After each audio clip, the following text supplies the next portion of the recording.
بسم اللہ الرحمن الرحیم الحمد للہ رب العالمین والصلاة والسلام على سید الانبیاء والمرسلین محمد وعلى آلہ واصحابہ اجمعین اما بعد اعوذ باللہ من الشیطان الرجیم بسم اللہ الرحمن الرحیم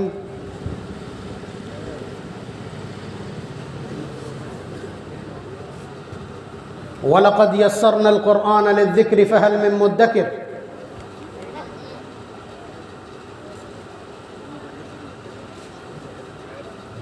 وقال النبي صلى الله عليه وسلم من قرأ القرآن وعمل بما فيه ألبس والداه تاجا يوم القيامة ضوءه أحسن من ضوء الشمس لو كانت في بيوت الدنيا فما ظنكم في الذي عمل به او كما قال صلی اللہ علیہ وسلم۔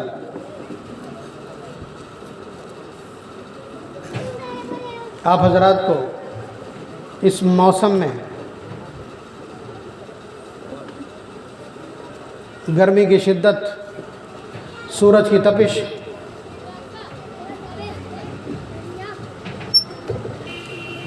اور ٹپکتے ہوئے پسینے کے بیچ یہاں بٹھایا گیا،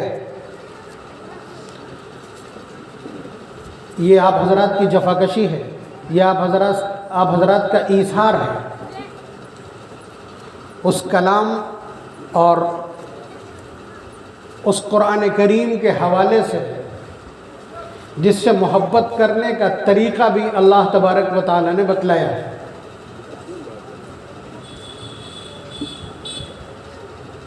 سورہ تغابن پارہ نمبر 28 فآمنوا باللہ ورسولہ والنور الذی انزلنا واللہ بما تعملون خبیر، کہ ایمان لاؤ اللہ پر، اس کے رسول پر اور اس نور پر جو ہم نے اتارا ہے۔ یہاں نور سے مراد قرآن کریم ہے، اور نور سے محبت، نور کس کو کہتے ہیں؟ روشنی کو، شمع کو۔ اور آپ کے آج کے یہ جلتے ہوئے بلب، ہائیلوجن، LED اور دنیا جہان کے اور آگے جو کچھ آئیں گے، یہ سب نور کی قسمیں ہیں، شمع کی قسمیں۔ آپ بتا سکیں گے کہ نور کے اوپر ایمان کیسے لایا جاتا ہے؟ نور سے اور روشنی سے محبت کیسے کی جاتی ہے؟ شمع سے محبت کیسے کی جاتی ہے؟ نہ جانتے ہو تو بہت آسان ہے، کھلے میدان میں آج ایک بلب جلائیے اور اس کے ارد گرد جمع ہونے والوں کو دیکھیے، ہائیلوجن لگا دیجئے، یا برسات میں اگر کہیں ہائیلوجن لگی ہوئی ہو اور وہاں آپ نے دیکھا ہو کہ اس کے ارد گرد کون منڈلاتا ہے؟ کیا پروانے کی محبت شمع سے دیکھی ہے؟ اس محبت کا انجام دیکھا ہے؟ ہائیلوجن لگا ہو اور پروگرام چل رہا ہو، کسی شادی کا کوئی فنکشن چل رہا ہو، تو ایک طرف تو سیخ کباب اور ٹکے کے بھننے کی خوشبو محسوس ہوتی ہے، اور ایک طرف انہی پروانوں کے جلنے کی بو آ رہی ہوتی ہے۔ نور کے اوپر، شمع کے اوپر، روشنی کے اوپر نثار ہو جانا، اس پر قربان ہو جانا، نیوچھاور ہو جانا، یہ کسی نور پر، کسی روشنی پر ایمان لانے اور شمع سے محبت کرنے کا دستور ہے۔ اللہ تبارک و تعالیٰ چاہتے ہیں، قرآن کریم کو نور قرار دیا ہے، اور آپ کون ہیں؟ آپ پروانے ہیں، تو آپ کی محبت نظر آنا چاہیے۔ یہ صرف پسینہ ہے، اگر خون بھی بہہ جائے جسم کا تو قرآن کریم کی محبت کا حق ادا نہیں ہو سکے گا۔ تو فآمنوا باللہ ورسولہ والنور الذی انزلنا واللہ بما تعملون خبیر۔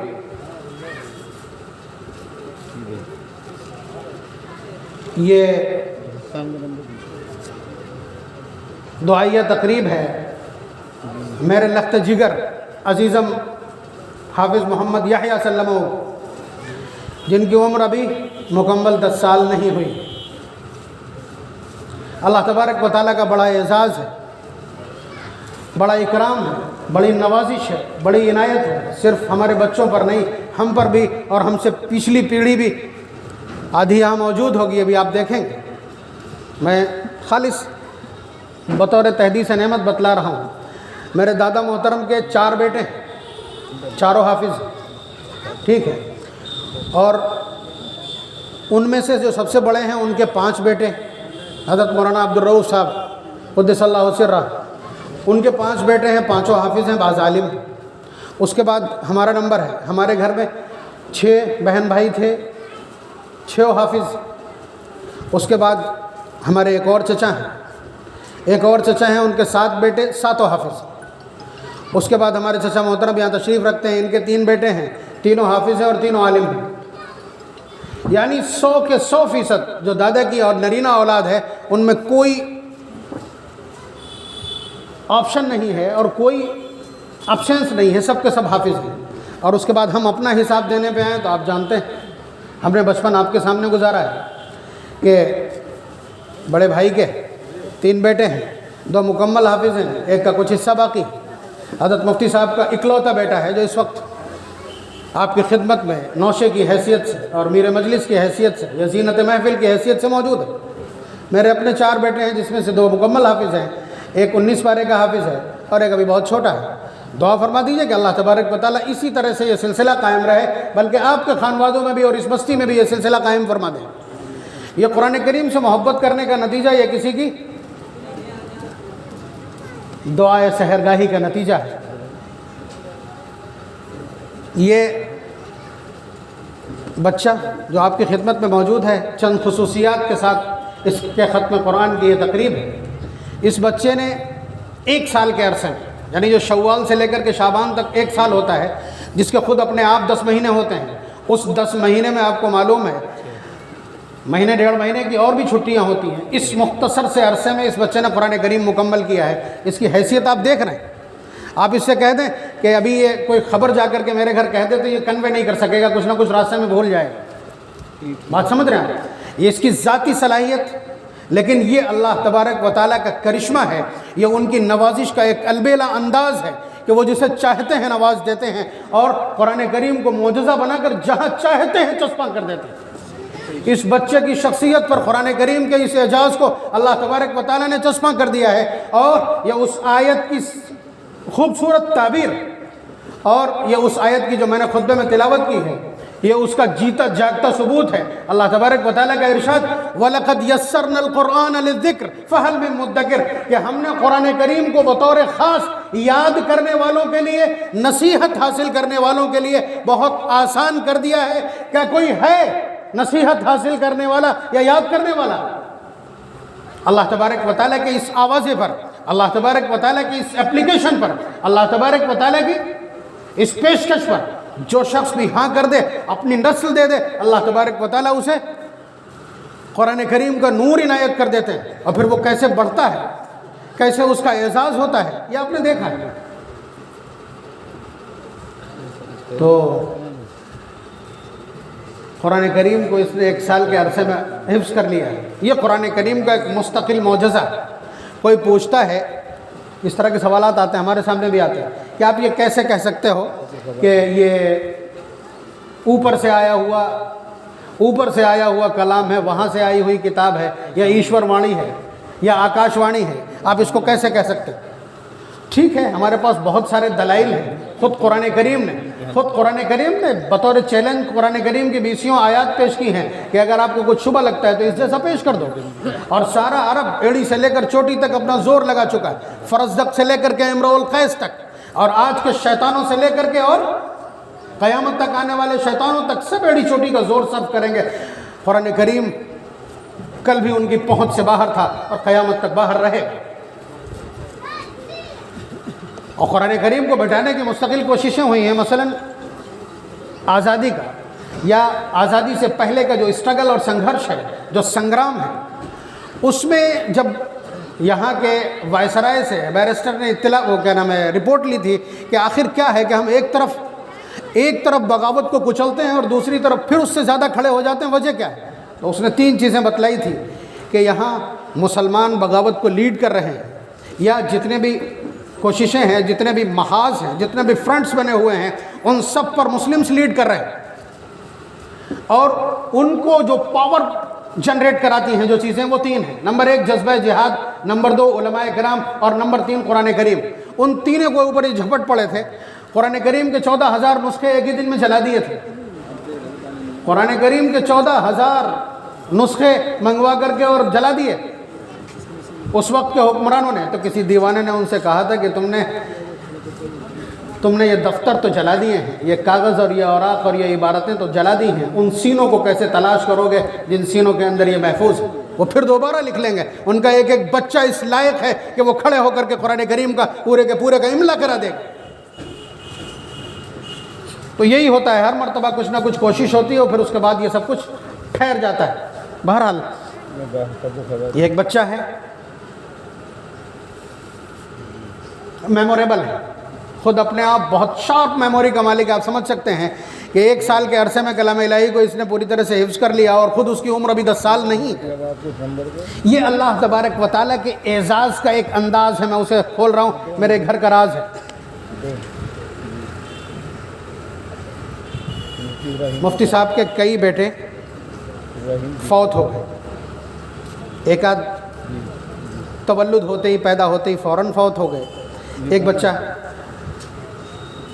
کافی عمر کے بعد، تقریباً 1.5 سال کے بعد فوت ہوا۔ آپ سمجھ سکتے ہیں نرینہ اولاد کے فوت ہونے، جبکہ بچیاں موجود ہوں، پھر اس کے بعد نرینہ اولاد کے فوت ہونے کا صدمہ ہم میں سے کوئی نہیں جان سکتا، جس پر بھی اتنی وہی جانتا۔ آپ سمجھ رہے ہیں؟ اور اللہ تبارک و تعالیٰ کے خزانوں کا دستور یہ ہے، ان کی تقسیم کا عالم یہ ہے کہ اگر ان کے کسی فیصلے سے ان کے کسی بندے کو ٹھیس پہنچتی ہے تو وہ اس کی بھرپائی کرتے ہیں۔ یہ اللہ تبارک و تعالیٰ کا دستور ہے کہ ان کے کسی فیصلے سے اگر کسی بندے کو ٹھیس پہنچتی ہے تو اللہ تبارک و تعالیٰ اس کی بھرپائی اتنے خوبصورت انداز میں کرتے ہیں کہ جسے آپ کا دماغ سمجھ نہیں سکتا۔ اس کی بہت طاقتور اور آتھینٹک، مستند اور منصوص مثال میں آپ کی خدمت میں پیش کر رہا ہوں۔ حضرت زید ابن حارثہ رضی اللہ تعالیٰ عنہ نے جب اپنے باپ اور اپنے چچا کے سامنے یہ کہہ دیا تھا کہ میں آپ کے ساتھ نہیں جا سکتا، میں جس ہستی کا غلام ہوں، ان کے اندر چچا ہونے کی بھی پوری صفت ہے اور ان کے اندر باپ ہونے کے بھی سارے کمالات موجود ہیں، میں انہیں چھوڑ کر آپ کے ساتھ نہیں جا سکتا۔ تو حضور نے حضرت زید ابن حارثہ کو اٹھا کر اپنی گود میں بٹھا لیا تھا اور فرمایا تھا کہ یہ آج سے میرا بیٹا ہے، آج سے یہ میرا بیٹا ہے۔ حضرت زید ابن حارثہ کو اپنا متبنہ قرار دیا۔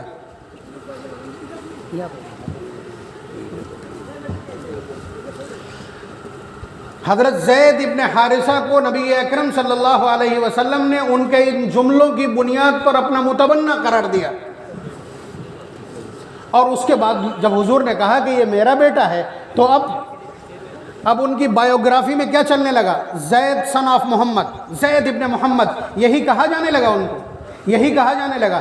لیکن جب یہ مسئلہ تھوڑا سا آگے بڑھا اور معاملہ باپ کی نسبت کا آیا، فادرشپ کا آیا، تو قرآن کریم نے ایک اصول نازل کر دیا، ادعوہم لآبائہم ہوا اقسط عند اللہ، کہ بچوں کو ان کے باپوں کے نام کے ساتھ پکارا کرو، ان کے جو اوریجنل باپ ہیں جن سے وہ پیدا ہوئے ہیں ان کے ناموں کے ساتھ پکارا کرو۔ یعنی آج تک جو زید ابن محمد کہا جا رہا تھا، اللہ تبارک و تعالیٰ کے اس ارشاد کے نتیجے میں آج سے زید ابن محمد نہ ہو کر کے یہاں پر سلیش اور سپریٹر لگ جائے گا، اور اس کے بعد یہ زید ابن حارثہ کہلائیں گے۔ آپ بتلائیے کہ زید ابن محمد کہا جانا یہ اس دھرتی کا سب سے بڑا اعزاز تھا جو زید ابن حارثہ سے چنا۔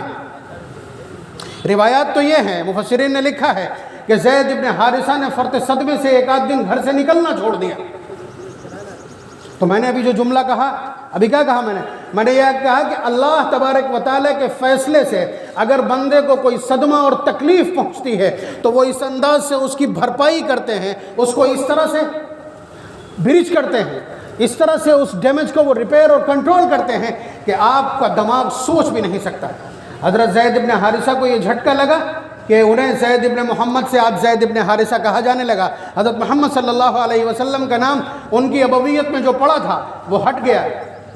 اللہ تبارک و تعالیٰ نے اس صدمے کا علاج اور اس نقصان کا اور اس سانحے کا اور انہیں جو تکلیف پہنچی اس کی بھرپائی اس طرح کی ہے کہ پھر اکلوتا نام ہے 1 لاکھ سے 1.5 لاکھ صحابہ میں سے جس نے بڑے بڑے قداور صحابہ ہیں، اکلوتی ہستی ہے جس کے نام کو قرآن کریم نے اپنی سطروں میں اپنے سینے میں جگہ دیا۔ فلما قضى زید منها وطرا زوجناکها۔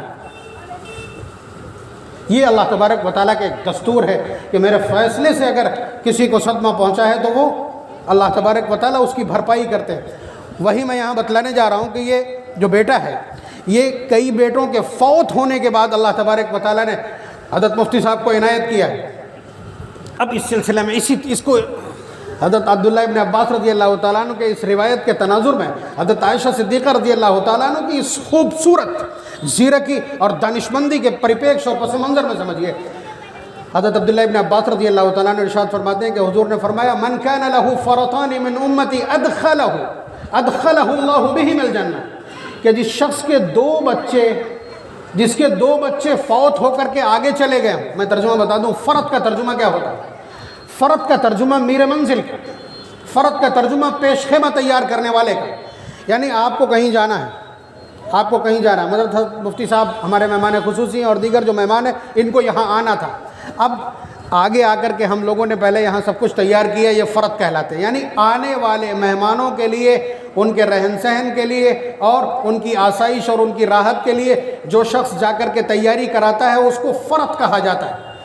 یہ نام خود نبی اکرم صلی اللہ علیہ وسلم نے تجویز کیا ہے اس بچے کا جو نابالغی میں فوت ہو گیا، یعنی یہ آگے جا کر کے اپنے ماں باپ کے لیے تیاری کرے گا، یہ آگے جا کر کے ان کی آسائش اور ان کی راحت کے لیے جنت میں مقام تیار کروائے گا۔ اسی لیے ہم لوگ کیا کہتے ہیں جب بچے کا جنازہ پڑھتے ہیں؟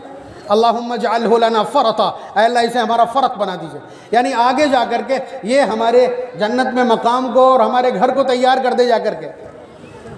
وَجْعَلْهُ لَنَا أَجْرًا وَذُخْرًا وَجْعَلْهُ لَنَا شَافِعًا وَمُشَفَّعًا، یہ اس وقت کی بحث نہیں ہے۔ بہرحال حضور نے فرمایا کہ جس کے دو بچے فوت ہو گئے ہوں، اللہ تبارک و تعالیٰ ان بچوں کے بدلے میں ان کے ماں باپ کو جنت میں داخل کر دیں گے۔ أَدْخَلَهُ اللَّهُ بِهِمَ الْجَنَّةَ، جس کے دو بچے، آپ جانتے ہیں بچے کے فوت ہونے کا صدمہ اور تکلیف کتنی ہوتی ہے، جس کے اوپر بیتی ہو وہی جانتا ہو۔ آپ اندازہ کیجئے، میں نے بھی کہا نا، حضرت عائشہ صدیقہ رضی اللہ تعالیٰ عنہ کوئی موقع گنواتی نہیں ہے۔ فوراً اگلا سوال، من کان لہ فرط یا رسول اللہ، اگر کسی شخص کا ایک ہی بچہ فوت ہوا تو نبی اکرم صلی اللہ علیہ وسلم بہت خوش ہوئے اس سوال سے اور فرمایا ومن کان لہ فرط من امتی یا موفقہ، کیا ہے باتوفیق خاتون، یہ جملہ جو حضور نے فرمایا حضرت عائشہ کے لیے فرط شفقت اور محبت سے یا موفقہ، کہ اللہ تعالیٰ نے تجھے توفیق سے مالا مال کر رکھا ہے کہ تو چوکتی نہیں ہے، یعنی اگر اسی پر اعلان تھم جاتا تو جنت اس کے لیے تھی جس کے دو بچے ہوتے۔ حضرت عائشہ صدیقہ رضی اللہ تعالیٰ عنہ نے سوال کر دیا جس کا ایک ہی بچہ فوت ہوا ہو یا رسول اللہ، تو حضور نے فرمایا کہ ہاں، جس کا ایک بچہ بھی فوت ہوا ہو وہ بھی اس کے لیے جنت میں داخلے کا سبب بنے گا۔ آپ کے لیے آسانی ہوئی، لیکن وہ یہاں رکی کہاں ہیں؟ آگے فرمایا کہ اگر کسی کا کوئی بچہ فوت نہ ہوا ہو تو نبی اکرم صلی اللہ علیہ وسلم کا جواب آتا ہے فَأَنَا فَرَطُ أُمَّتِي لَن يُصَابُوا بِمِثْلِهِ، تو میں اپنی امت کے لیے، پوری امت کے لیے فرط کا کام کروں گا، جنت میں ان کے لیے حالات اور منزل تیار کروں گا۔ اگلا جو جملہ ہے وہ میرے اس پورے مضمون کا نتیجہ نکالتا ہے۔ حضور نے فرمایا کہ ان کے اوپر میری وفات جیسی مصیبت ہرگز کبھی نہیں آئے گی، یعنی حضور کا فوت ہو جانا، حضور کا اٹھ جانا، حضور کا ہم سے پردہ کر لینا اور حضور کا ہمارے بیچ سے چلا جانا، اس امت کا اس سے بڑا نقصان تو کوئی ہو ہی نہیں سکتا۔ حضور نے خود کہہ دیا لن یصابوا بمثلہ، کہ میری وفات جیسا سانحہ اور صدمہ، میری وفات جیسی مصیبت ان کو کبھی نہیں پہنچے گی۔ اس لیے اور دستور یہ ہے کہ میرے کسی فیصلے سے اگر بندوں کو تکلیف پہنچی ہو تو میری طرف سے اس کا اجر طے ہے، یہ ہے اس کا نتیجہ۔ تو یہ جو بچہ اللہ تبارک و تعالیٰ نے پچھلے جتنے بچے فوت ہوئے ان سب کی صلاحیت کو اکٹھا کر کے اس بچے کے اندر ودیت کر دیا اللہ تبارک و تعالیٰ نے۔ اور ہمارے خانوادے میں عام طور سے بچے 10 ساڑھے 10 سال میں سب حافظ ہوئے ہیں، لیکن ان سب کو 2 سال 2.5 سال لگے ہیں۔ اس نے 1 سال سے کم کے عرصے میں حفظ بھی کیا ہے اور ساتھ ساتھ کم سے کم عمر میں حفظ کیا، اور ہم امید کرتے ہیں کہ یہ صلاحیتیں باقی رہیں گی۔ آپ حضرات کو ہم نے بلایا ہی اس لیے ہے کہ اس بچے کے لیے آپ دعا فرما دیں، جس طرح سے اس نے قرآن کریم کے الفاظ کو اپنے سینے میں، اپنی میموری میں، اپنی قوت یادداشت میں اور اپنے حفظ میں سمو لیا ہے، محفوظ کر لیا ہے۔ اللہ تبارک و تعالیٰ قرآن کریم سے متعلق جتنے بھی علوم ممکن ہیں قرآن کریم کو سمجھنے کے لیے، اس کی فہم و درایت کے لیے، وہ سارے کے سارے اس بچے کو عنایت کر دے، اس کے جسم کو، اس کے ذہن کو، اس کے دماغ کو اور اس کے قلب کو اس کا بہترین مخزن اور اس کا بہترین ٹھکانہ بنا دے۔ اب قرآن کریم کتنا بڑا اعزاز ہے، قرآن کریم کتنا بڑا اعزاز ہے۔ قرآن کریم ایک ایسا فارمولہ ہے، ایک ایسا کیمیا ہے کہ جس کو ٹچ کر جائے گا اعزاز دیتا چلا جائے گا۔ آپ دیکھ لیں کہ قرآن کریم اللہ تبارک و تعالیٰ کا کلام ہے، اس کا اتارنے والا اس کائنات کا خالق و مالک ہے، تعارف کی ضرورت ہی نہیں، اور جو لے کر کے اترا ہے میسنجر ہے، واسطہ ہے اللہ اور اس کے رسول کے بیچ، وہ کون ہے؟ وہ روح الامین ہے، وہ بھی ٹاپ آف دا لسٹ ہے، اپنی جنس میں سید الملائکہ اور روح الامین کہلاتا ہے۔ خود اللہ تبارک و تعالیٰ قوت اور امانت کی تعریف کرتے ہیں، فرماتے ہیں ذی قوت عند ذی العرش مکین، اور اس کے بعد جس کے اوپر اترا ہے، جو محبت وحی ہے، جس کے دل پر اترا ہے، وہ کون ہے؟ وہ امام الانبیاء، سید الرسل، فخر دو عالم، شرف انسانیت اور اعزاز آدمیت، جناب محمد الرسول اللہ صلی اللہ علیہ وسلم کی ہستی۔ یعنی جس چیز سے جس طرح کی بھی نسبت ہے، یہ اترا کب ہے؟ یہ اترا کب ہے؟ صدی کے اعتبار سے بتا دیجئے کس صدی میں اترا ہے۔ اس پوری صدی کو حضور نے فرمایا خیر القرون قرنی، تمام صدیوں میں سب سے بہترین صدی وہ ہے جس میں میں ہوں، یعنی قرآن کریم اترا۔ کس مہینے میں اترا ہے؟ شہر رمضان الذی انزل فیہ القرآن ھدی للناس وبینات من الھدی والفرقان۔ جس مہینے میں اترا ہے وہ مہینہ رحمت کی بارش کا مہینہ رمضان المبارک کا، اور یہ رات میں اترا ہے۔ لوح محفوظ سے آسمان دنیا پر یہ شب قدر میں اترا ہے۔ اس رات کا حال کیا ہے؟ انا انزلناہ فی لیلۃ القدر وما ادراک ما لیلۃ القدر لیلۃ القدر خیر من الف شہر۔ وہ ایک رات آج بھی ہاتھ لگ جائے آپ کے تو 1000 مہینے کی راتوں سے زیادہ افضل ہے، اپنی عبادت اور ریاضت کے اعتبار سے، اجر اور ثواب کے اعتبار سے۔ کن لوگوں کے لیے اترا ہے؟ اولین مخاطب کون ہے؟ کس امت کے لیے اترا ہے؟ اس امت کے لیے اترا ہے۔ اس امت کا حال کیا ہے؟ کنتم خیر امہ وجاہدوا فی اللہ حق جہادہ هو اجتباکم۔ جیسے پھلوں کے ڈھیر میں سے آپ جا کر کے سنترے چن کر کے اور اچھے سے لے کر کے پنی میں بھرتے ہیں، اسی طرح اللہ تبارک و تعالیٰ نے تمام انسانیت میں سے ارواح کے مجموعے میں سے اس امت کا انتخاب کیا ہے، چھانٹا ہے۔ قرآن کریم نے خود بیان کیا هو اجتباکم، کہ تم سلیکٹڈ ہو، تمہیں منتخب کیا گیا ہے، تم چیدہ اور چنندہ ہستیاں ہو۔ اس کے علاوہ اولین مخاطب کون لوگ ہیں؟ سب سے پہلے اس کو کس نے سمجھا ہے؟ صحابہ کی جماعت ہے۔ ان کے بارے میں اصحابی کالنجوم بأیہم اقتدیتم اہتدیتم اولئک هم المہتدون اولئک هم الراشدون اولئک هم المؤمنون حقا آمنوا كما آمن الناس وكلا وعد الله الحسنى اولئک الذین امتحن الله قلوبهم للتقوى لهم مغفرة واجر عظیم اولئک هم الراشدون ان الذین سبقت لهم منا الحسنى والزمهم کلمة التقوى لا تجد قوما يؤمنون بالله واليوم الآخر يوادون من حاد الله ورسوله۔ ایک کے بعد ایک تمغوں کی لائن لگا دی ہے اللہ تبارک و تعالیٰ نے کلام الہی میں اس جماعت کے لیے جس جماعت نے اول قرآن کریم کو سمجھا اور پھر اس کے بعد قیامت تک کے لیے اتنے مستند طریقے سے اس کو منضبط کر دیا، مدون اور مرتب کر دیا کہ قیامت تک کنوے ہوتا رہے گا، اور کسی کی ہمت نہیں ہے کہ اس تفسیر میں اپنی رائے سے کسی اضافے کی کوشش کر سکے۔ پہرے بٹھا دیے۔ اس کے علاوہ جس دھرتی پر اترا ہے، جن شہروں میں اترا ہے، مدینے اور مکے میں اترا ہے، نہیں بھی اترا ہے تو مکے اور مدینے میں جب حضور رہ رہے ہیں تو وہ آیات مکی اور مدنی کہلاتی۔ اللہ تبارک و تعالیٰ نے ان شہروں کی قسم کھائی ہے، لا اقسم بہذا البلد، قسم ہے اس شہر کی،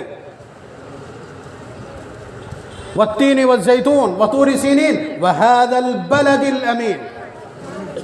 جس زبان نے اول اس کو پڑھا ہے، سب سے پہلے کس نے تلاوت کیا ہے؟ جبریل امین ادھر پڑھ رہے ہیں، نبی اکرم صلی اللہ علیہ وسلم جلدی اس کو دہرانے کی کوشش کرتے ہیں تاکہ کم از کم 2-3 بار پڑھ لیں اور وہ یاد ہو جائے۔ اللہ تبارک و تعالیٰ نے فرمایا، فارمولہ ہم بتائے دے رہے ہیں، وَلَا تَعْجَلْ بِالْقُرْآنِ مِن قَبْلِ أَن يُقْضَى إِلَيْكَ وَحْيُهُ، جب تک وحی کا سلسلہ جبریل امین کی تلاوت کا یہ تسلسل نہ رکے اس وقت تک آپ اس کو دہرانے کی اور یاد کرنے کی کوشش نہ کریں، جلد بازی نہ کریں۔ یہ ہمارا کلام ہے، ہمارا کلام ہے۔ انا نحن نزلنا الذکر وانا لہ لحافظون کی تحریری ضمانت کے ساتھ یہ اترا ہے۔ انا علینا جمعہ وقرآنہ، اسے جمع کر دینا، آپ کی زبان پر جاری کروا دینا۔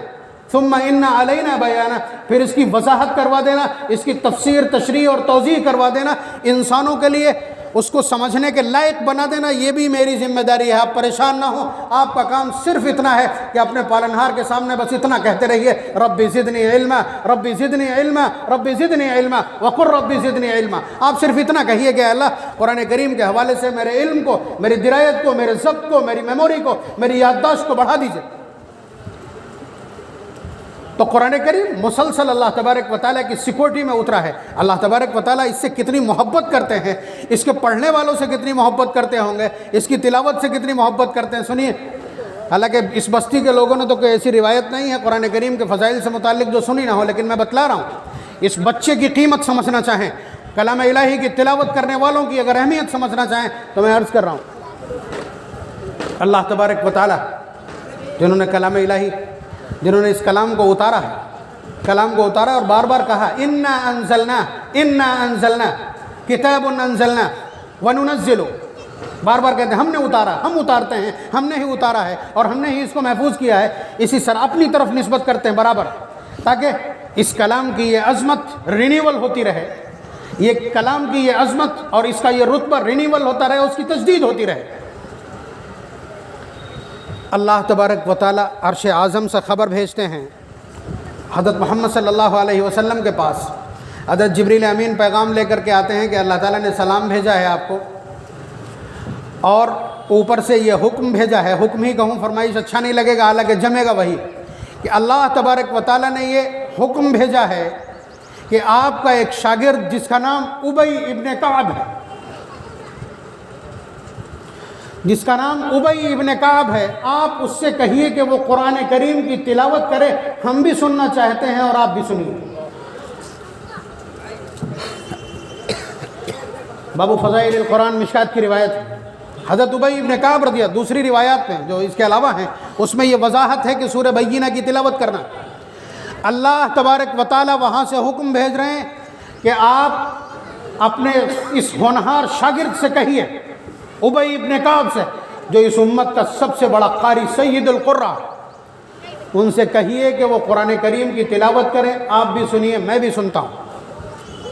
تب ظاہر سی بات ہے یہ ایک ایسی خبر ہے، میں یہ خبر دے رہا ہوں، آپ کو معلوم ہے حدیث کے حوالے سے ہے، لیکن آپ ان مستند حوالوں کو چھوڑ کر کے ذرا سمجھ کر کے دیکھیے کہ اللہ تعالیٰ کسی بندے کا نام لے کر کے یہ کہیں کہ وہ میرا کلام پڑھ کے ہم کو سنائے، یہ اعزاز کا، یہ اعزاز کی کون سی قسم ہے؟ یہ اعزاز نہیں، اعجاز ہے، آپ سمجھیے۔ حضرت ابی ابن کعب رضی اللہ تعالیٰ عنہ آپا کھو بیٹھے فرماتے اللہ سمانی لک، کہ اللہ نے میرا نام لے کر کے آپ سے کہا ہے۔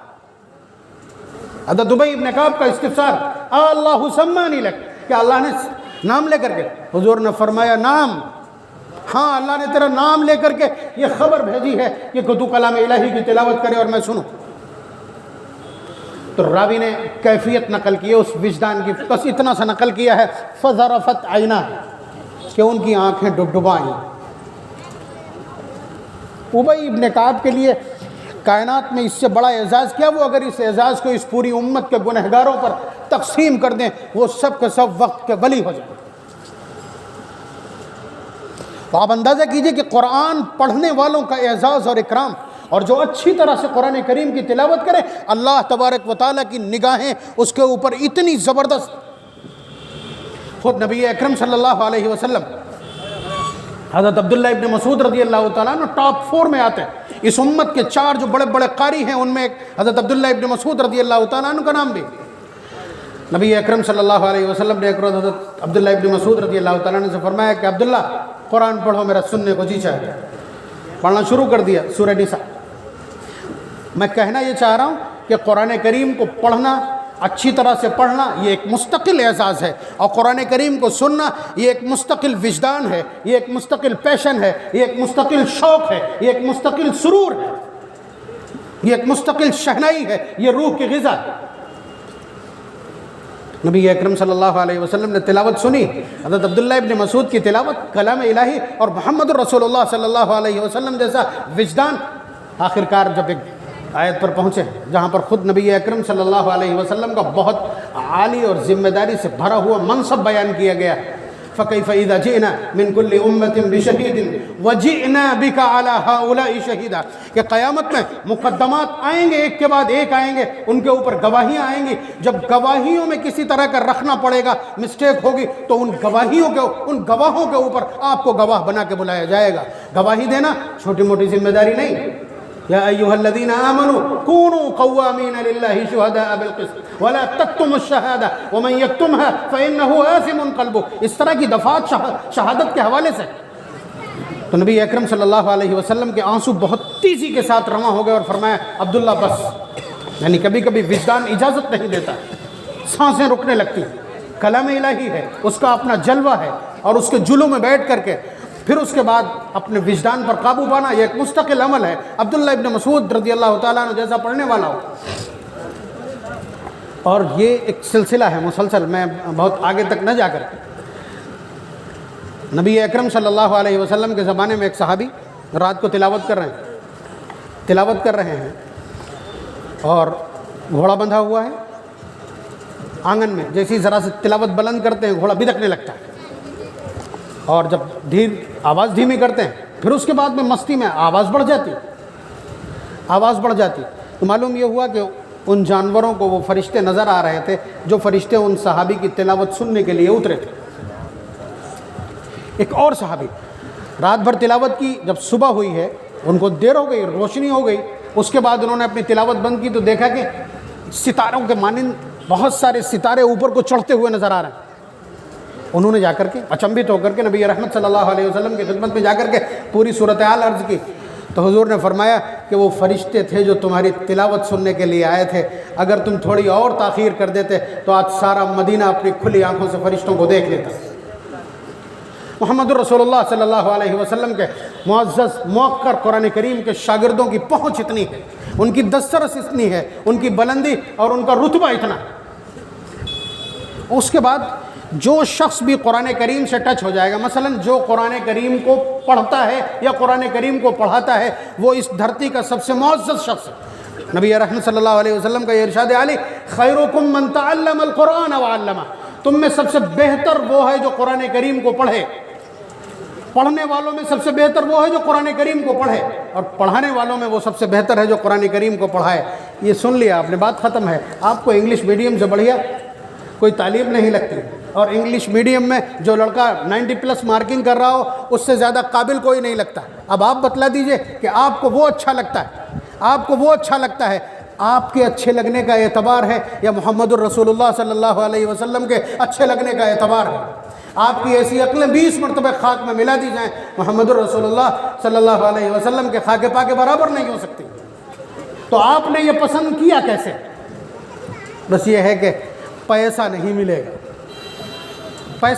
گا۔ یہ ایک بڑا الزام ہے کہ حافظ بنا لو گے بچے کو، کھائے گا کہاں سے؟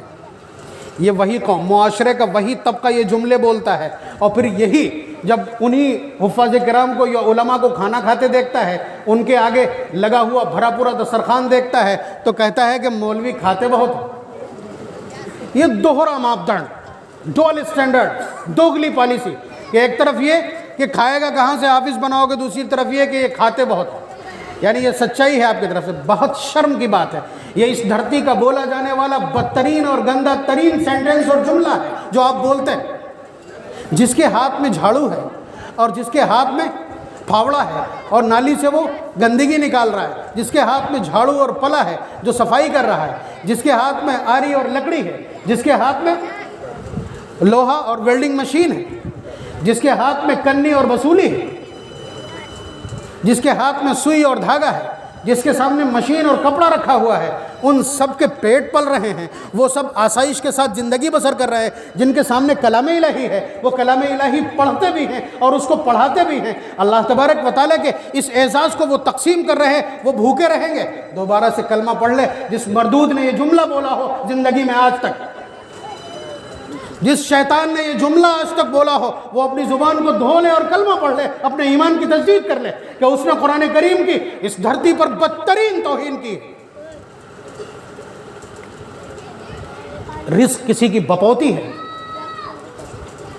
جب وہ رزق کی تقسیم پر آتے ہیں تو حالات بگاڑ دیتے ہیں۔ شوگر مل کا مالک ہے، چائے پھیکی پیے گا، آئل مل کا مالک ہے، دال بغیر بگھری کھائے گا، خود ڈاکٹر ہے اور اس کا بڑا کلینک ہے، لیکن خود اپنے آپ میں 5 بیماریوں سے گرست ہے، خود چائلڈ اسپیشلسٹ ہے، اس نے نرسنگ ہوم کھولا ہوا ہے، لیکن اپنا بچہ اس کے اپنے بیڈ پر تڑپ کر کے جان دے دیتا ہے۔ اگر اسباب میں اتنی قوت و قدرت ہے پھر ڈاکٹر بیمار کیوں ہو جاتا ہے؟ اگر ہاسپٹل میں پہنچنے والے کو شفا ملتی ہے تو وہاں مرچری میں لاشیں کیوں رکھی؟ کیا سمجھا آپ نے؟ اللہ تبارک و تعالیٰ کا ارشاد نحن نرزقک، رزق ہمارے ذمہ ہے، رزق ہم پہنچائیں گے۔ حفاظ کرام سے بہتر کون کھا لیتا ہے؟ بتا دے کون کھا لیتا ہے؟ آپ نے اپنا تماشا بنایا ہوا ہے، آپ نے اپنا تماشا بنایا ہوا ہے، آپ دوسروں کے ہاتھوں میں اسی طرح کھیل رہے ہیں۔ انہوں نے ایک پالیسی لانچ کر دی کہ یہ بہت اولڈ کلچر ہے، 1400 سال پرانا، آج کے حالات سے میل نہیں کھاتا۔ ارے ہم طوفانوں کا رخ موڑنا جانتے ہیں، ہم اس 14ویں صدی میں گلیمر کے دور میں ٹخنوں سے اونچا پائجامہ پہن کر کے اور داڑھیاں لٹکا کر کے اپنے معاشرے میں بلکہ اس دھرتی کے اوپر سب سے معزز لوگوں کی فہرست میں۔ کس نے کہا کہ یہ اولڈ کلچر ہے؟ اور کون ہم سے زیادہ معاشرے میں نکل کر کے سلام اور رسپیکٹ اور سمان حاصل کر سکتا ہے؟ برابر سے آ جائے۔ تو یہ ایک بلا وجہ کی من گھڑت پالیسی ہے جو آپ کے سر مڑ دی گئی ہے۔ قرآن کریم اور آپ کے بیچ فصیل قائم کر دی گئی۔ قرآن کریم یہاں بھی اعزاز کی ضمانت دیتا ہے۔ مصلی پہ کھڑا ہوگا قرآن پڑھنے والا، بلکہ وہی کھڑا ہوگا جو زیادہ قرآن کریم پڑھا ہو۔ اگر بہت سارے قرآن کریم پڑھے ہوئے لوگ کھڑے ہو جائیں تو محمد رسول اللہ صلی اللہ علیہ وسلم کا جسٹیفیکیشن یہ ہے، فرمایا یؤمکم اقرؤکم لکتاب اللہ، کہ تم میں وہ امامت کرے گا جو سب سے زیادہ قرآن کا پڑھا ہوا ہو۔ سب حافظ ہیں تو سب سے زیادہ اچھا جو قرآن پڑھنے والا، ثم الاقرأ، جو سب سے بڑھیا قرآن پڑھتا ہو وہ نماز پڑھائے گا۔ قرآن کریم ایج ہے جو آپ کو اعزاز کی بلندی تک پہنچاتا ہے، یا آپ کو آؤٹ اسٹینڈ کرے گا، یا آپ کے اندر امتیاز پیدا کرے گا، یا آپ کو دوسروں سے ممتاز کرنے کی ایک صفت ہے۔ جس کو ٹچ کر جائے گا وہی بڑا ہوتا چلا جاتا ہے۔ تو اس بچے نے قرآن کریم حفظ کر لیا، حالانکہ ابھی اس قابل نہیں ہے کہ آپ اس سے کوئی خبر بھیجیں کہ مفتی صاحب سے یہ کہہ دینا جا کے راستے میں بھول جائے گا۔ بہت اچھا ہے بھول جائے گا، پتہ تو چلے گا، بچپن ہے اس کا، لیکن یہ اعزاز ہے کلام الہی کا۔ وَلَقَدْ يَسَّرْنَا الْقُرْآنَ لِلذِّكْرِ فَهَلْ مِن مُدَّكِرٍ۔ اللہ نے ٹوٹی پھوٹی توفیق دی ہمارے گھرانے کو، اور ہم نے کوشش کی اس بستی کے لیے۔ آپ بتائیے 1986 سے پہلے 10 لوگ بھی ایسے نہیں تھے جو اس بستی میں ناظرہ قرآن کریم پڑھنا جانتے ہیں۔ باہر سے آئی ہوئی عورتیں ایک آدھی ایسی تھی جنہوں نے قرآن کریم پڑھا ہوا تھا اور انہوں نے یہاں سکھایا تھا۔ محترم جناب اسماعیل صاحب جنہیں ملا جی کہا جاتا تھا، وہ نماز پڑھاتے تھے، ان کو ان کی اہلیہ نے قرآن پڑھایا تھا۔ پہلے شخص جنہیں میں جانتا ہوں کہ یہاں وہ قرآن پڑھنا جانتے تھے۔ 1986 کے بعد جن کی جگہ میں ہم بیٹھے ہیں، جنہوں نے آج یہ سارا انتظام کیا، حافظ طاہر علی صاحب، یہ 2 لوگ حافظ ہوئے ہیں۔ پھر اس کے بعد ہمارا اور مفتی صاحب کا نمبر ہے، اور اس کے بعد پھر اللہ تبارک و تعالیٰ کے اعزاز کا یہ تسلسل یہاں تک بڑھا ہے کہ 100 سے زائد حفاظ کرام۔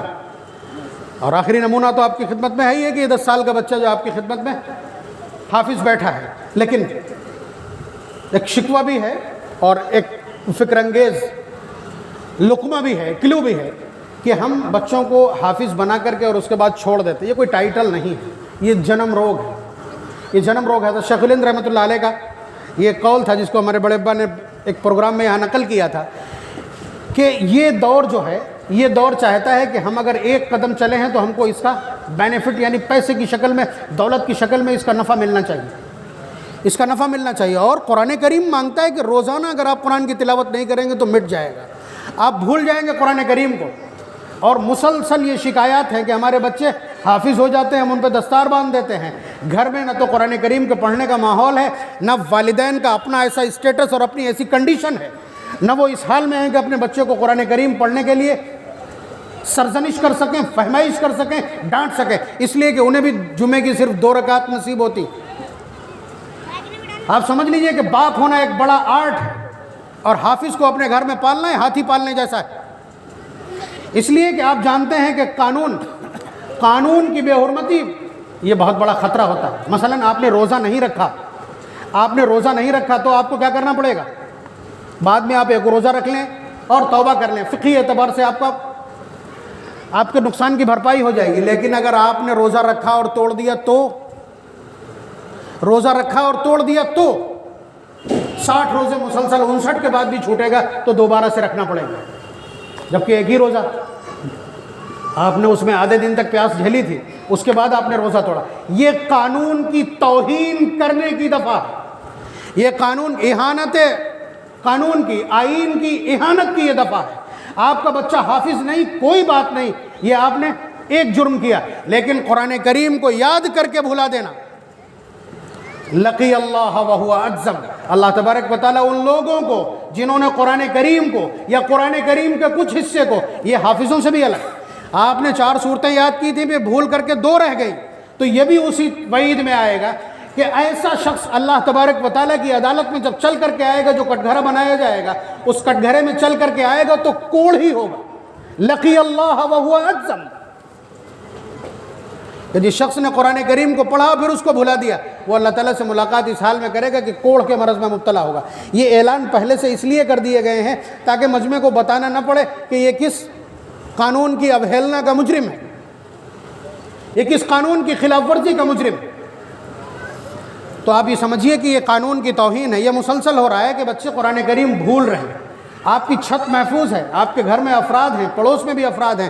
اس بستی میں تو ایک وطیرہ ہے، بلکہ وہ ترہ امتیاز ہے ہمارا، کہ جس طرح یہاں بھجن اور کیرتن کی آوازیں ہر وقت گونجتی ہیں، اسی طرح ہماری چھتوں کے اوپر سے قرآن کریم کی تلاوت بھی ہوتی.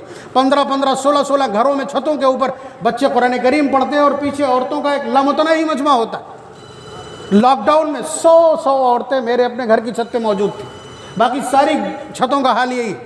اور پھر اس کے بعد اہتمام کے ساتھ وہاں دعا اور ختم قرآن کی مجلس، وہاں رونے اور رلانے کا دیر تک. تو یہ ایک تسلسل تھا. آپ اس تسلسل کو باقی رکھیے. مسجدیں 4 ہیں تو کیا ہوا، آپ کی چھتیں محفوظ ہیں. تو کلام الہی کا یہ اعزاز اللہ تبارک و تعالیٰ نے ہمارے ذریعے سے، یہ اپنے حکم کن سے اگر اس بستی کو عنایت کیا تھا، اس اعزاز کو اگر دل سے چمٹا کر کے رکھیں گے تو یہ اعزاز آگے بڑھے گا اور پروان چڑھے گا. قرآن کریم کو دل میں جگہ چاہیے ہے، دیٹس کنفرم. یہ اتنی مضبوط بات ہے جو سب سے پہلا پیغام ہے. قرآن کریم کی اس دھرتی پر تلاوت سے پہلے کا یہ دستور ہے کہ حضرت جبریل امین نے آ کر کے کیا کیا تھا؟ حضرت محمد صلی اللہ علیہ وسلم کو اپنے سینے سے لگایا اور چھوڑ کر کے فرمایا اقرا، پڑھیے. تو حضور نے فرمایا ما انا بقاری. حضرت جبریل امین نے پھر دبایا اور تھوڑی زور سے دبایا، پھر فرمایا اقرا، پڑھیے. حضور نے فرمایا ما انا بقاری، میں نے پڑھنا لکھنا نہیں سیکھا نہیں، میں تو امی ہوں. تیسری بار پھر دبوچا، چوتھی بار بہت زور سے دبوچا ہے، اتنی زور سے. جبریل امین طاقت کا دوسرا نام. انہوں نے اس زور سے دبوچا ہے کہ حضور بعد میں جب گھر آ گئے تب حضرت خدیجہ سے فرمایا واللہ لقد خشیت علی نفسی، مجھے اپنی جان کا خطرہ، میں مر جاؤں. اس زور سے دبوچا تھا. لیکن اس دبوچنے میں ہوا یہ کہ نبی رحمت صلی اللہ علیہ وسلم کی زبان حق ترجمان سے کلام الہی کے یہ ابتدائی کلمات اور ابتدائی آیات جاری ہو گئیں. اقرأ بسم ربک الذی خلق خلق الانسان من علق اقرأ وربک الاکرم الذی علم بالقلم علم الانسان ما لم يعلم. 5 آیات، مگر انسانیت کے لیے وکیپیڈیا اور انسانیت کے لیے کمپلیٹ بایوگرافی اور تمام علوم کا خزانہ، بایولوجی، کیمسٹری اور فزکس، سب کا خزانہ. خلق الانسان من علق. تو آپ اندازہ کیجئے کہ جبریل امین نے ادب بتلایا کہ اس کے لیے جگہ کیا ہے، قرآن کریم. اس کو سینے میں جگہ دیجئے پھر یہ زبان سے جاری ہوگا. اس کو سینے میں جگہ دیجئے پھر یہ زبان سے جاری ہوگا. نبی رحمت صلی اللہ علیہ وسلم کا سینہ بلوٹوتھ سسٹم آج دیکھا نا آپ نے شیئرڈ اور بلوٹوتھ آج دیکھا ہے، بہت پرانا ہے. وہ بلو ہارٹ ہے، یعنی دل سے دل کو پہنچانے کا طریقہ بہت پرانا ہے. اور قرآن کریم اسی طرح چلے گا. آپ اگر زبان سے سیکھنا چاہتے ہیں، دل میں اس کے لیے تمنا اور آرزو، خواہش اور بے پناہ شوق پیدا کیجئے، تب یہ زبانوں پر جاری ہو پائے گا. اگر آپ کے گھروں میں شوق نہیں، بچہ ٹوپی اور داڑھی لگا کے گھوم تو سکتا ہے، کلام الہی کی تلاوت وجدان کے ساتھ نہیں کر سکتا. وجدان کے ساتھ کلام الہی زبان پر تب جاری ہوگا جب اس درجے کی محبت ہو. تو قرآن کریم نے بتلا دیا کہ طاق میں نہیں، باکس میں نہیں اور فہرست میں نہیں، دل میں جگہ چاہیے قرآن کریم کے لیے۔ تو یہ اللہ تبارک و تعالیٰ کا اعزاز ہے، اللہ تبارک و تعالیٰ کا اعزاز ہے۔ تو جس بستی کو اللہ تبارک و تعالیٰ قرآن کریم عنایت فرما دے، وہ بستی بھی دیگر فتنوں سے محفوظ رہتی ہے، لیکن اس کا اعزاز اس طرح کیا جانا چاہیے۔ اور جس سینے کے اندر اللہ تبارک و تعالیٰ یہ قرآن محفوظ کر دے تو اس سلسلے میں خود فرماتے ہیں کہ لو جعل القرآن فی اہاب ثم القی فی النار ما احترق، کہ اگر اس قرآن کو کسی کھال میں لپیٹ دیا جائے پھر اس کو آگ میں ڈال دیا جائے، محترق، آگ کی اوقات نہیں ہے اس کو جلا دے۔ آپ اس کو ڈائریکٹ سمجھنا چاہیں، لیکن یہ اصل میں یہی ہے کہ جس جسم کے اندر، جس میموری سسٹم کے اندر، جس دل کے اندر، جس دماغ کے اندر اللہ تبارک و تعالیٰ نے قرآن کریم کو رکھ دیا ہو، اب یہ جہنم کی آگ سے جلایا نہیں جلے گا۔ اور میدان محشر میں بھی اس کا اعزاز دکھے گا، اور بعد میں بھی۔ یہ شہنائی ہے، یہ شہنائی ہے۔ جب سارے لوگ جنت والے جنت میں چلے جائیں گے تو آپ جانتے ہیں خوشی کے موقع پر آپ بھی کیا لگا کے بیٹھ جاتے ہیں؟ بلوٹوتھ لگا کے بیٹھ جاتے ہیں۔ عید کا دن ہے، اس دن آپ شہنائی گاتے ہیں، اللہ اکبر اللہ اکبر لا الہ الا اللہ اللہ اکبر اللہ اکبر وللہ الحمد۔ طبیعت ہے انسانوں کی کہ وہ خوشی میں شہنائی چاہتے ہیں، خوشی میں ساز اور نغمے چاہتے ہیں، وہ اللہ نے عنایت کر دی ہے۔ جنت آخری سٹیج ہے خوشیوں کا، اور وہ بلندی ہے، وہ بلندی ہے سرور اور مستی کی، عیش و عشرت کی وہ مستی، وہ انتہا ہے۔ وہاں پہنچنے کے بعد اللہ تعالیٰ پوچھیں گے کچھ سنو گے؟ کچھ سنو گے؟ تو بندے کہیں گے اللہ سنوا دیجئے، سنوا دیجئے۔ اللہ تبارک و تعالیٰ حوروں سے کہیں گے کہ قرآن کریم کی تلاوت کریں۔ قرآن کریم کی تلاوت ہوگی، اب خوشبودار منہوں سے کافور، زعفران اور مشک سے بنی ہوئی وہ عورتیں، ان کے منہ سے جب قرآن نکلے گا، اور اللہ تعالیٰ نے خاص طور سے ان کے گلے اس لیے تیار کیے ہوں تو وجدان طاری ہو جائے گا۔ اللہ تعالیٰ پوچھیں گے اس سے بھی اچھا سنو گے؟ تو اب سمجھ میں نہیں آئے گا اس سے اچھا کیا ہو سکتا ہے۔ تو حضرت داؤد علیہ السلام کو، جنہیں اسپیشل گلا دیا اللہ تعالیٰ نے اس پوری انسانیت میں، انہیں بلایا جائے گا، جن کی آواز سن کر دریا بہنا بھول جاتا تھا، پرندے اڑنا ترک کر دیا کرتے تھے۔ وہ لہن داودی، حضرت داؤد علیہ السلام قرآن کی تلاوت کریں گے، اللہ تعالیٰ پوچھیں گے اور اس سے اچھا بھی سنو گے؟ پھر اس کے بعد امام الانبیاء، محبت وحی، زبان گزرگاہ وحی، خود آ کر کے تلاوت کریں۔ اب کون ہے جو بے ہوش ہونے سے بچے گا؟ مگر جنت ہے، جب جنت ہے سرور اور مستی وجدان پہ جا کے ٹھہر جائے گی۔ اللہ تعالیٰ پوچھیں گے اس سے بھی اچھا سنو گے؟ اب آپ کی عقل جواب دے جائے گی، جواب دے جائے گی، پھر خود اللہ تبارک و تعالیٰ کی تلاوت ہو۔ روایات ہیں، گرچہ روایات پر کلام ہے، لیکن آپ یہ سمجھ لیجئے کہ اگر یہاں آپ نے قرآن کریم کو اپنی مستی کا سامان بنایا ہے تو جنت میں بھی آپ کو تلاوتوں کی یہ انواع سننے کو ملیں گی، یہ آوازیں، یہ گلے، یہ ساز، یہ لے، یہ سر اور تال سننے کو ملے گی، اور اس سے بڑا کوئی اعزاز نہیں۔ اللہ تعالیٰ کے جلو میں بیٹھ کر کے اگر آپ یہ سنتے ہیں تو پھر یہ اعزاز ہمارے تصور کو بھی مات دے دے گا۔ تو اس اعزاز کو پانے کے لیے قرآن کریم سے محبت، قرآن کریم سے شغف، اور وہ شغف جس کا تعلق دل کے نہا خانوں سے اور دل کی گہرائیوں سے اور دل کی گہرائیوں سے۔ کوشش کیجئے کہ بچہ جب بولنے کے قابل ہو تو وہ کلام الہی کی تلاوت شروع کرے، اور جس کا بچہ اچھی طرح قرآن سنائے گا اور قرآن پڑھے گا، اس گھر کے اندر انشاءاللہ شہنائی نہیں بجے گی، اس گھر کے اندر گانوں کی نوبت ہی نہیں آئے گی، وہ خود گنگنا دے گا تو بام و در گونج اٹھیں گے۔ لیکن ضرورت ہے اس پاکیزہ شوق کو پالنے کی، اس پاکیزہ شوق کو پالنے کی۔ تو میں عرض کر رہا تھا کہ اللہ تبارک و تعالیٰ نے حضرت مفتی صاحب کو کئی بچے اپنی بارگاہ میں اپنی امانت واپس لیتے ہوئے ان کو جو صدمہ پہنچا، اس صدمے کی بھرپائی اس طرح کر دی کہ اس طرح کا اعزاز عنایت کر دیا کہ آس پاس ڈھونڈے نہیں ملے گا۔ کیا 8-9 سال کے 8-9 مہینے کے اندر قرآن کریم کو مکمل حفظ کر لینا، 10 سال کا مکمل ہونے سے پہلے اور صرف کھیل میں۔ میں نہیں جانتا ہوں کہ مفتی صاحب نے اس پورے پیریڈ میں ایک دن بھی اس بچے سے کہا ہو کہ بیٹا پڑھنے جانا ہے۔ اور اپنے بڑے ابا کے بیٹے اور دوسرا رشتہ اپنے بہنوئی کے پاس کھیلتے ہی کھیلتے حفظ کر لیا۔ تو یہ تسہیل اللہ تبارک و تعالیٰ کی اس آیت کا کرشمہ ہے۔ وَلَقَدْ يَسَّرْنَا الْقُرْآنَ لِلذِّكْرِ فَهَلْ مِن مُدَّكِرٍ۔ کون ہے جو قرآن کریم کو یاد کرنے کے لیے آگے بڑھے؟ ہم اس کے لیے قرآن کریم کو آسان کر چکے ہیں. انہوں نے اپنے بچے کو آگے کیا, اللہ تبارک و تعالیٰ نے انڈیل دی اپنی رحمت انڈیل دی, اور سنقرئک فلا تنسا, ہم اس طرح پڑھا دیں گے کہ کبھی بھولے گا بھی نہیں. ظاہر سی بات ہے قرآن کریم نے یہ عنایت کیا. پہلا بچہ جب فوت ہوا تھا تو ہم لوگوں نے خبر کی, مراد آباد میں تھے مفتی صاحب, تو بعد میں آ کر کے بتایا. ظاہر سی بات ہے جو صدمہ گزرا ہو تو صلاۃ الحاجہ کے طور پر یا صبر حاصل کرنے کے لیے صلاۃ الصبر کے طور پر اسی وقت بتایا تھا. اب یاد ہو کہ نہ ہو مجھے یاد ہے. کہنے لگے میں نے نماز شروع کی تو سورہ ضحیٰ کی تلاوت کی, اور سورہ ضحیٰ میں اس آیت پر جا کر کے اٹک گئے, وَلَسَوْفَ يُعْطِيكَ رَبُّكَ فَتَرْضَىٰ, کہ تمہارا رب تمہیں اتنا دے گا کہ تم خوش ہو جاؤ گے, راضی ہو جاؤ گے. تو میں اس آیت کے حوالے کے طور پر آج اس بچے کو پیش کر رہا ہوں مفتی صاحب کی خدمت میں, کہ اس آیت کی عملی تشریح یا اس آیت پر رونے یا اس پر ٹھہرنے کا یہ صلہ. وَلَسَوْفَ يُعْطِيكَ رَبُّكَ فَتَرْضَىٰ, اللہ تبارک و تعالیٰ نے دلاسا دیا تھا. جب حضور پر الزامات لگے تھے, وہی رک گئی تھی کہ محمد کے رب نے تو محبت کے رب کو چھوڑ دیا جن پر وہ بڑا ناز کرتے تھے. تو اللہ تبارک و تعالیٰ نے فرمایا تھا مَا وَدَّعَكَ رَبُّكَ وَمَا قَلَىٰ, یہ دلاسے کا انداز ہے. تو یاد رکھیے اللہ تبارک و تعالیٰ جب کوئی تکلیف اپنے فیصلے کے ذریعے سے اپنے بندے کو پہنچنے دیتے ہیں تو پھر انتظار کیجئے.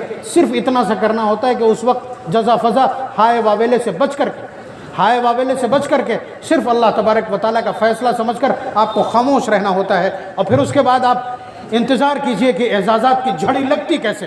ابھی تو یہ آغاز ہے. جب یہ قرآن کریم کو سمجھنا شروع کرے گا, جب یہ علوم متداولہ کو سیکھے گا, اس کے بعد جب ان میں اختصاص اللہ تبارک و تعالیٰ عنایت کریں گے, جیسا کہ ہم توقع رکھتے ہیں اپنے پالنہار سے, اور ہم دیکھ رہے ہیں کہ ہمارے گھرانے کے ساتھ جس طرح کا علم نبوت اور علم قرآن کے ساتھ اللہ تبارک و تعالیٰ کا اعزاز ہے, یہ ہم امید رکھتے ہیں کہ یہ آؤٹ اسٹینڈ ثابت ہو. اس نے آغاز کیا ہے امتیاز کے ساتھ, تو یہ امتیاز کے ساتھ باقی بھی رہے. اللہ تبارک و تعالیٰ یہ ٹوٹے پھوٹے کلمات کلام الہی کے تقدیس کے حوالے سے, اس کی تبریک کے حوالے سے, اس کی عظمت کے حوالے سے, اور اس انداز میں کہ میرے بزرگ, میرے اکابر, میرے گھر کے اعتبار سے میرے چچا, میرے والد محترم اور استاذ الاساتذہ یہاں تشریف فرما ہے, میں نے یہ سب کچھ بول دیا ہے. اللہ تبارک و تعالیٰ اگر اس میں کوئی گستاخی ہے اسے معاف فرمائے, اور ان کلمات کو کلام الہی کے لیے اور اس مجلس کے لیے اس تذکرے کی حیثیت سے قبول فرما لے. وآخر دعوانا ان الحمد للہ رب العالمین.